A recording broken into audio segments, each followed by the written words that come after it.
Bismillahirrahmanirrahim. Assalamualaikum warahmatullahi wabarakatuh. Jumpa lagi di channel YouTube Rivanesta. Masih di sudut edukasi, belajar mudah dan menyenangkan. Bagaimana kabar adik-adik hari ini, khususnya untuk siswa-siswi kelas 5?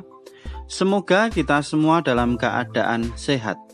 Karena dengan kondisi yang sehat pastinya kita bisa melakukan berbagai kegiatan yang kita inginkan. Dan dengan kondisi yang sehat pula, kita bisa belajar bersama untuk membahas buku penilaian Bu Pena untuk SD atau MI kelas 5 ya, yang mana kita masih di jilid 5D tema 8 lingkungan sahabat kita ya. Dan jangan lupa untuk selalu berdoa agar diberikan kemudahan dan kelancaran di setiap kegiatan yang kita lakukan. Oke, untuk kesempatan kali ini ya, kita masih di tema 8 ya, sub tema 2. Nah, akan kita bahas untuk pendamping pembelajaran 3 ya, di halaman 38.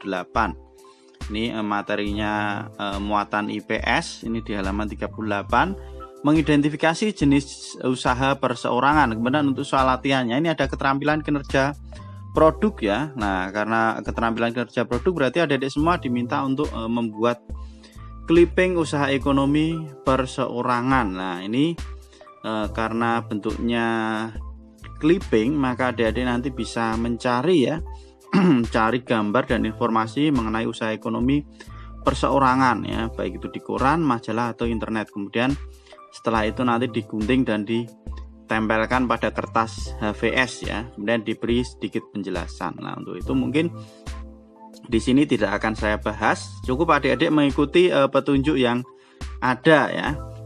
Selanjutnya yang akan kita bahas adalah di halaman 40 ya, muatan bahasa Indonesia. Nah, di sini nah ini, ayo kerjakan tugas berikut ya, ayo berlatihnya di halaman 41. Setelah membaca teks upacara ngaben, catatlah peristiwa-peristiwa penting dalam teks tersebut. Lah, kita diminta untuk mencari atau mencatat peristiwa penting pada teks upacara ngaben. Oke, kita baca dulu ya teksnya ya. Upacara ngaben.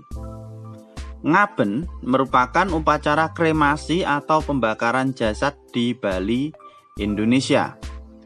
Upacara adat ngaben merupakan sebuah ritual yang dilakukan untuk mengirim jasad pada kehidupan mendatang. Dalam upacara ini, jasad diletakkan dengan posisi seperti orang tidur. Keluarga yang ditinggalkan pun akan beranggapan bahwa orang yang meninggal tersebut sedang tertidur.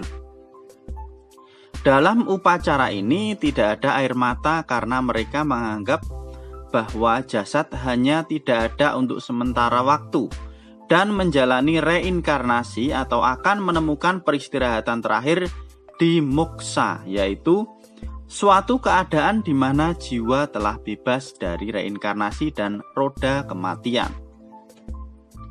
Bagi masyarakat di Bali, ngaben adalah momen bahagia karena dengan melaksanakan upacara ini, orang tua atau anak-anak telah melaksanakan kewajiban sebagai anggota keluarga. Oleh sebab itu, upacara ini selalu disambut dengan sukacita tanpa isak tangis. Mereka percaya bahwa isak tangis justru hanya menghambat perjalanan roh mencapai nirwana. Hari yang sesuai untuk melakukan upacara ngaben biasanya didiskusikan dengan para tetua atau orang uang paham ya.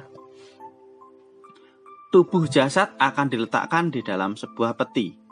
Peti ini diletakkan di dalam sebuah sarkofagus yang berbentuk lembu atau diletakkan di sebuah wadah berbentuk vihara. Wadah ini terbuat dari kertas dan kayu.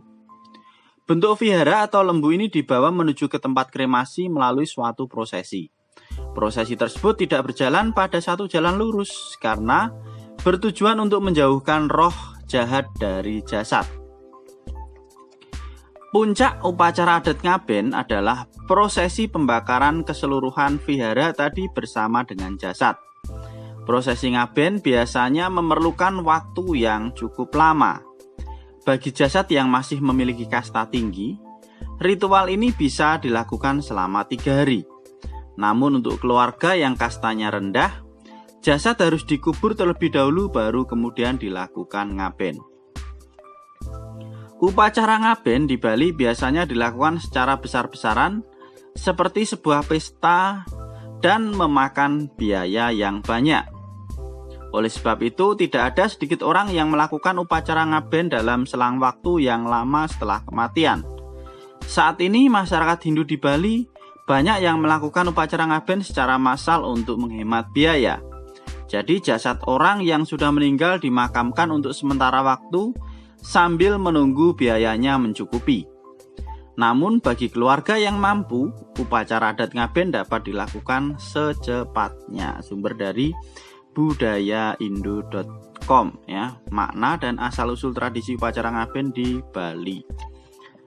Oke, kita langsung menuju ke peristiwa penting ya dari upacara ngaben tersebut ya. Beberapa peristiwa penting yang dapat saya ambil di sini sudah saya tuliskan ya adik-adik di halaman 41 ya. Jadi yang pertama, ngaben merupakan upacara kremasi atau pembakaran jasad di Bali. Kemudian yang kedua, puncak upacara ngaben adalah prosesi pembakaran jasad.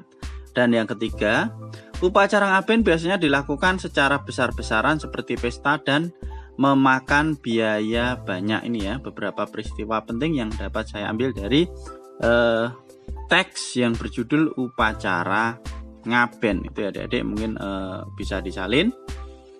Selanjutnya kita ke halaman berikutnya ya.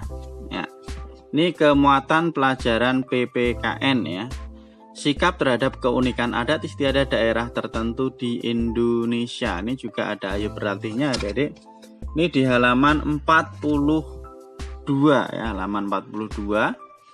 Ya, ini ada 3 nomor ya. Ya, pertanyaan pertama, perhatikan gambar di bawah ini ya. Kemudian diskusikanlah soal di bawahnya. Lah ini ada gambar upacara adat ngaben ya adik-adik. Nah, kemudian pertanyaan yang A, upacara adat dari daerah mana pada gambar tersebut? Lah tadi udah dijelaskan ya. Upacara adat berasal dari daerah Bali ya. Di sini udah saya tuliskan. Ya, jadi jawabannya adalah Bali ya, yang nomor 1A. Kemudian yang 1B, apa tujuan upacara adat tersebut? Tujuan upacara adat dilakukan adalah untuk mengirim jasad pada kehidupan mendatang. Kemudian yang C, apa yang akan kamu lakukan jika kamu diundang dalam perayaan adat dari daerah yang berbeda dengan daerah asalmu? Nah ini menghargai adat istiadat daerah di mana kita berada ya. Jadi kalau misalnya kita berada di Bali misalnya, kita dari Jawa misalnya ya, kita juga harus menghargai adat istiadat yang ada di daerah kita berada. Nah itu ya. Kemudian untuk yang nomor 2, lengkapilah tabel berikut. Kamu dapat mencari informasi dari berbagai sumber seperti koran, majalah, atau internet. Ingat, ketika menggunakan internet harus dengan pendampingan guru atau orang tua ya. Oke, di sini ya untuk yang nomor 2. Nah, yang pertama ya, ini dari daerah Tanah Toraja atau Sulawesi Selatan. Sini jawabannya udah langsung saya tuliskan ya, Adik. Kegiatan adat istiadatnya ada Rambu Solo dan juga Rambu Tuka ya. Ini Rambu Solo dan Rambu Tuka. Kemudian sikap menghargai adat istiadatnya dengan seperti apa? Kita mematuhi aturan yang ada. Kemudian yang kedua ada dari daerah Kampung Baduy Banten ya. Kegiatan adat istiadatnya ada Seba ya. Bagaimana kita menghargai adat istiadat tersebut? Dengan mematuhi aturan yang ada, sama ya. Kemudian yang ketiga ada dari daerah Kampung Naga Tasikmalaya. Ini kegiatan adat istiadatnya ada upacara hajat sasih ya. Kemudian sikap menghargai adat istiadatnya dengan mematuhi aturan yang ada. Jadi kita harus menjunjung tinggi ya adat istiadat di mana kita berada itu tadi ya, dengan mematuhi peraturan yang ada. Ini adalah 3 daerah ya beserta kegiatan adat istiadatnya. Oke, kemudian nomor 3, ceritakanlah satu adat istiadat yang ada di daerah tempat tinggalmu. Jelaskan pula bagaimana sikapmu terhadap adat istiadat tersebut. Oke ya, kebetulan saya tinggal di Jawa Tengah ya. Di Jawa Tengah itu ada yang namanya adat istiadat Tedak Siten ya di Jawa ya. Nah, Apa itu tedak siten? Nah, di sini tedak siten adalah upacara adat untuk bayi yang berusia sekitar 7 atau 8 bulan ya. Saat pertama kali belajar menginjak kaki ke tanah, itu dinamakan tedak siten ya. Dari kata tedak itu artinya adalah turun, siten itu artinya dari kata siti, artinya tanah ya, berarti turun ke tanah atau tedak siten. Lah, kemudian pertanyaan berikutnya, bagaimana sikapmu terhadap adat istiadat tersebut? Lah, sikap kita harus menghargai adat istiadat tersebut ya.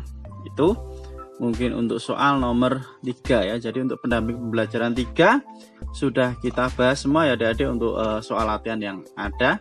Oke, terima kasih sudah meluangkan waktu untuk belajar bersama.